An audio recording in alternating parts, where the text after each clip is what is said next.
Leo, this is your week ahead astrology forecast from Astrology Motivation by Born Without Boundaries. My name is Michelle. Welcome, guys. In this video, what I'm going to do is cover the major planetary transits and aspects as they relate to your natal sun. We're going to start really broad, things that are going to basically, like big transits that are what will impact everyone. And then I'll whittle that down as to specifically how they're impacting you, or just the transits that you should be most paying attention to. And then we'll go real specific and we'll dig into the decans. What is a decan?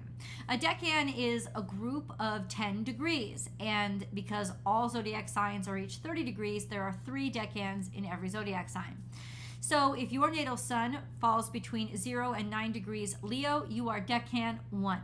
If your natal sun, it falls between 10 and 19 degrees Leo, you are decan 2. And if your natal sun falls between 20 and 29 degrees Leo, you are decan 3. If you don't know where, what degree your sun is sitting in Leo, then what you got to do is get your natal chart, and you can get those for free online. Just go ahead and enter it in and search free natal chart.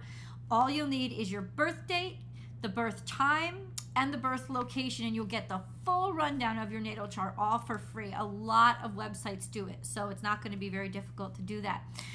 Basically, decan 1, you are July Leos, pretty much. Decan 2, and this is estimate because the dates do change, so definitely get that natal chart so you know. Decan 2s, the dates are usually the first week and a half of week and then week plus of August, and then basically from August maybe 12th through the 11th or through the 21st is about decan 3. So just so that you guys know, if you know that you're on the if you know that you're on the Cancer cusp, you're definitely a decan 1. If you know that you're on the Virgo cusp, you're definitely a decan 3. Just an FYI. What major transits do I want to go over with you? Well, this week, the biggest transit that's happening, by the way, this week is April 7th through the 13th. So that's the dates that it's going to cover. That's the 7 days that this video is going to cover for you guys. And there's a lot. Definitely listen to the whole video. Don't just fast forward to your decan, because there's a lot of transitions between the decans that a lot of you are going to feel at one part of the week, and then it'll dissipate toward the end, or one of you will start feeling in the beginning of the week, and then it'll get even fuller toward the end. So just an FYI, it really does behoove you to listen to the whole video. The sun impacts you all the time, so we're going to get into what the sun is experiencing this week. But the biggest transit this week for everyone is Venus.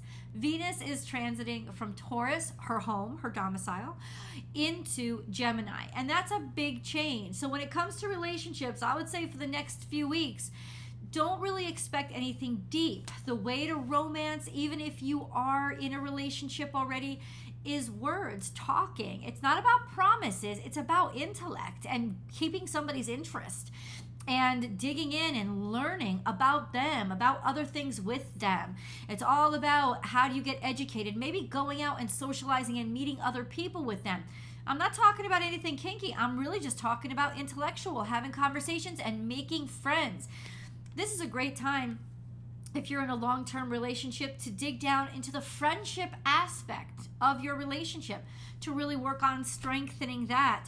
And words will count and words will matter. And if you are single, it's a good time to understand and know how impactful communication is. And in some ways, it's a time for you to learn about yourself and understand how you impact others. It's also a great time to be friendly and be social and be around friends. You'll get so much love and so much positivity and support from your friendships and maybe even your siblings at this time. Just an FYI. So, the sun.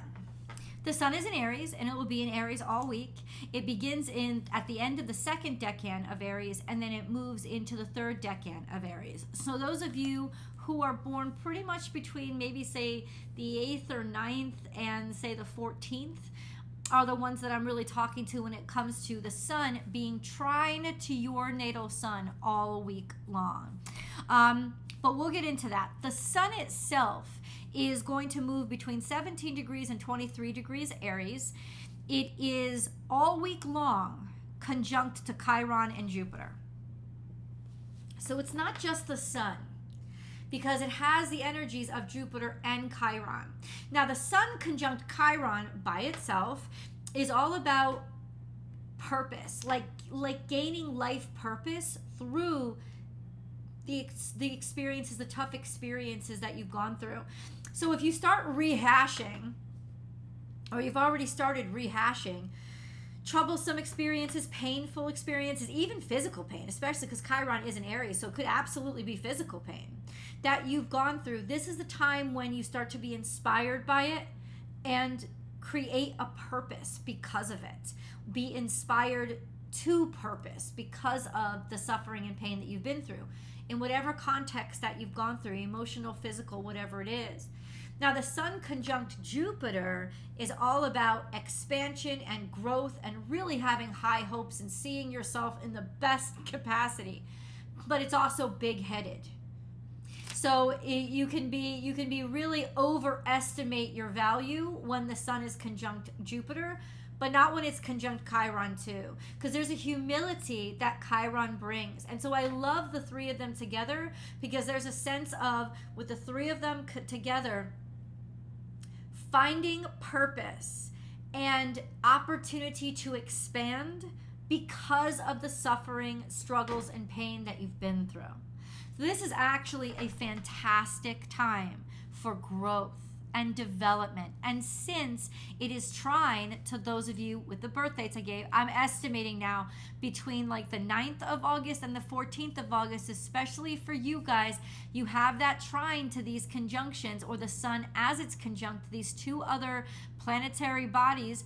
And I can't stress this enough. This is when you will see extreme growth in your character and in your life purpose, because, and it's directly related to what you have learned through your pain and suffering. So there's a humility to you now. This isn't arrogance. This is just, wow, I can really understand even the opportunities, maybe even gratitude for what the pain and suffering, like I've been through all this, and now I see that I had to go through all this to be able to get all this, or be open to all this, and for all these opportunities to open for me. So it's almost in a sense like the pain is finally worth it. That kind of energy, which is lovely, lovely energy. But for all of you guys, it is really going to be begging you to ask, like, what have I learned? Like, what could be the purpose? Why have I gone through this? There would be like, how can I grow from how I've suffered? Like, from the lessons I've learned, how has it helped me expand? How has it helped me grow? And maybe how has it opened up potential opportunities for me? So let's get into the decans. If you are Leo 1, so that would definitely be July Leos. Your natal sun is opposite Pluto. Pluto's at 0 degrees Aquarius. So especially for those of you who are on the Leo Cancer cusp, you guys are absolutely in opposition to Pluto. But those of you who are on the Leo Cancer cusp have been, because for so long Pluto was at 29 degrees Capricorn, and that would still impact you. It's that now you're dealing with Pluto in Aquarius. We've talked about this before. I know we have, because this is a long-term conjunction. Aspect. So please know that over the next year or so, you guys are really going to be feeling a lot of dynamic and irreversible changes in your life. This is your butterfly period. This is the popping out of the cocoon. This is the time you can't go back. Things are definitely going to change, and you're going to see yourself not living the life that you used to live, for better or worse. But oppositions is just, this is fate. There's really nothing you can do about it. You could just kind of try to always be active. You'll always know it. You'll always feel it, and it can get quite exhausting. But there's a lot of dynamic change that's going to be going on in your life right now. And that's long-term aspect. So it's not just today. It's not just tomorrow. It's for the rest of this year and a half. Your natal sun's more going on today or just this week, especially by, say, the 8th, which is, I think, Saturday. Your natal suns are going to be trying sextile to Venus. So that's this week. And I would say enjoy yourself, because sextile to Venus is all about pleasure. It's opportunities for pleasure. It's opportunities that your attractiveness can get you, people finding you attractive. This could be a highly romantic period, also a highly profitable period, because people are placing you at high value. So honestly, take it and roll with it, because fortune kind of shines on you in that context this week. Your natal suns are square to the North Node. That's been a long-term aspect. So what does that mean? Challenges, right? Kind of feeling forced into those changes, or challenges pushing forward, or maybe not accepting moving forward, but getting forward, getting things to go, getting things to turn over, getting things to move forward. This is going to be something that you're struggling with through July. So just an FYI, what can you learn? Don't try to push it. If it's going slow, let it go slow. It's just where you are right now, and it will let up after the middle of this year. Mercury this week, this is also a short-term aspect, is square to your natal suns up until Monday, the 10th. What does that mean? It's almost like its own mini retrograde. Mercury retrograde, it's like you'll see that your thoughts just aren't right, or people are misunderstanding your words, or you thought you sent out an email and you didn't, or your car won't unlock for some reason. It's like now it needs a new battery. All of those kind of things can be happening when your sun is square to Mercury. There's just a sense of communications being a little bit off, and your brain and your words not being as snappy as they usually are. This is not a good week, and if you could avoid it, please do reschedule. If you have any kind of test, if you have any kind of big project or presentation or application or interview or anything like that, audition, whatever you guys do, don't do it this week. You can definitely wait till after Monday, and I would say into next week. It's just not the best. You're not gonna be on your best behavior, most alert behavior, FYI. And definitely don't really sign any contracts this week either. If you're and if you have to, have somebody else that you trust, consult them, and then just make sure that somebody double checks it, FYI. Only if you have to. If you can avoid it, put it off till the end of next week. And your natal suns are quincunx to Saturn, which means that there's a little bit of agitation with rules, laws, regulation, expectations, and contracts. And this is long-term, since Saturn is going to be in the first decan of Pisces for quite some time. There's just sort of that, don't take it personally. Don't take it personally. It's not personal. You just give yourself some extra time, FYI. Leo 2s. So those of you in decan 2, you got the most squares. You got a natural square to Uranus, which has been ongoing, and it's going to keep going. It's a long-term aspect. What does that mean? Bumping heads with boredom. Bumping heads with wanting to change but not being able to. Or surprising stuff coming out of the blue. Maybe bumping heads with technology, but high-tech tech. Bumping head with just surprises or curveballs that you didn't even expect. So this would have been going on for a while. I don't think anything is really going to shock you right now, but there could be just agitation, especially this week. Why? Because Mercury is also square to you guys by the 10th. So by, Monday, and especially moving into the week, later into the week, Mercury is going to be square to you guys. So over the weekend, it won't be that bad, but by Monday, you're really going to start to feel it. And then into the week, because Mercury moves fast, you're going to really, really feel it. Most of you will be feeling it by the end of the week, that Mercury is going to be square to you guys. That's okay. Leo 2s get it in the beginning, and you guys get it at the end of this week. But you guys, what's special about you guys is Mercury, by the end of this week, Mercury is going to be in conjunction with Uranus. It'll be in a 5-degree conjunction with Uranus. So you guys are really going to be the ones experiencing Mercury conjunct Uranus. Now, Mercury conjunct Uranus is not something that you've been dealing with for the past few months or whatever. It's something that you've been dealing with right now. This is it. It's just, so Mercury is going to exacerbate that square to Uranus. It's going to make the curveballs hit faster. It's going to make it more personal. It's going to make it more everyday, day to day. So throughout this week, especially toward the end of the week and into next week, expect that it's just going to be like kind of overwhelming at this point. A little bit overwhelming with all the curveballs that are going to be thrown at you, especially when it comes to tech, communication, thoughts, or just feeling really, really restless and wanting to do things differently, but not being able to or have the space to move around. FYI. There is a trine to Chiron, and there's also a trine to the sun, at least through Monday the 10th. A lot of things start to change around the 10th. So there's an ongoing trine to Chiron that is actually very supportive. So for you guys, because Chiron is conjunct the current sun, there is this sense of it really working out and really harmonizing with all that you've been through, all the suffering you've been through, and finding purpose, and also finding relief and pacification for everything that's been going on.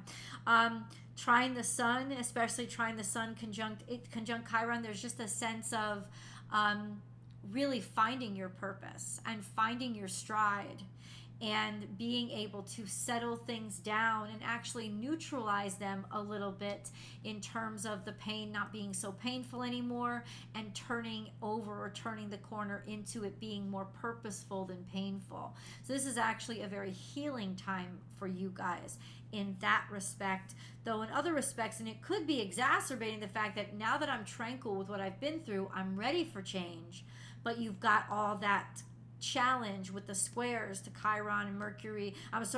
Squares with Mercury and Uranus this week. There's just a sense of wait until maybe a week and a half from now to really see things start to open up and you to be able to actually get some opportunity. But by that point, honestly, Mercury will have gone, will definitely be in shadow period. It'll be really close to its retrograde, and it will start retrograding back into that square with Uranus. So you're going to be dealing with Mercury square to your natal suns for a while. So the best way to deal with that is a good sense of humor and lack of expectation. Just an FYI.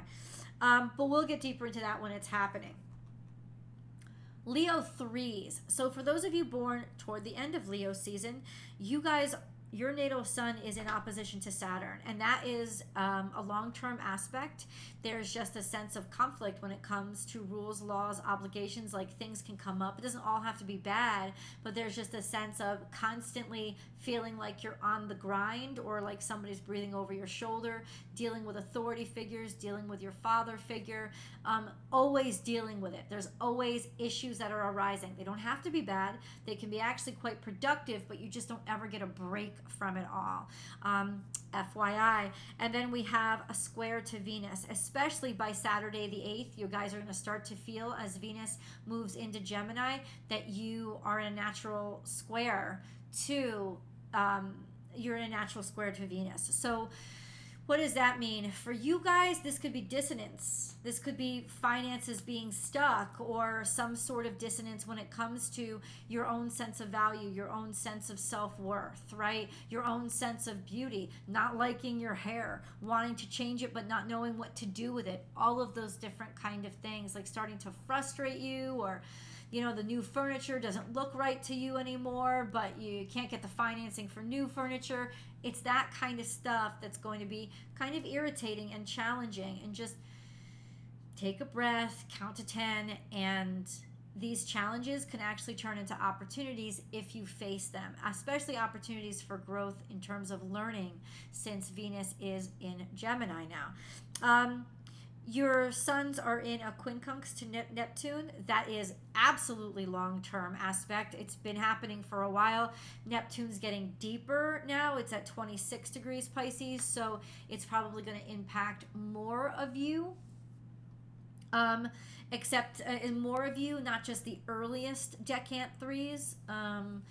So basically, what does that mean? Questioning your faith, having trouble having faith, doubting yourself a lot, getting distracted easily, You could be more susceptible to people messing with you and putting one over on you. All of those things. I don't think it's terrible, but just be aware of it. Because you've been experiencing it and you will continue to experience it for quite some time. Your natal suns this week become into trine with Jupiter all week long. Those of you born at the beginning of Decade 3, so say around the 13th, 14th of Leo, you guys especially will feel this. Trine with Jupiter is so beautiful. There is expansion and growth that is helping your life and helping you to balance out different aspects of your life and feel good about yourself. So that's really a blessing that you have for the next week and a half. And trine the sun, especially by the end of this week, the very beginning, like 13th, 14th, Leo 3s, you guys will feel really confident. I think there's a lot of room for confidence and growth. Yes, frustration, and yes, will to learn, and you'll need to learn, but with the confidence and basically focus on expansion and growth. It could be that you want to move too fast. If you just slow yourself down and look at the situation, you'll see that you still can get what you want, but simultaneously learn a lot about what you didn't know before. So you let me know in the comments below how this energy is impacting you this week. Please do give this video a like and subscribe to the channel. When you're subscribed, you can join the live chats that I have about astrology on Mondays and sometimes on Fridays. And do definitely go over to Born Without Boundaries Tarot and enjoy the Leo Tarot card week ahead reading. I love you guys, and I'll see you next week. Bye.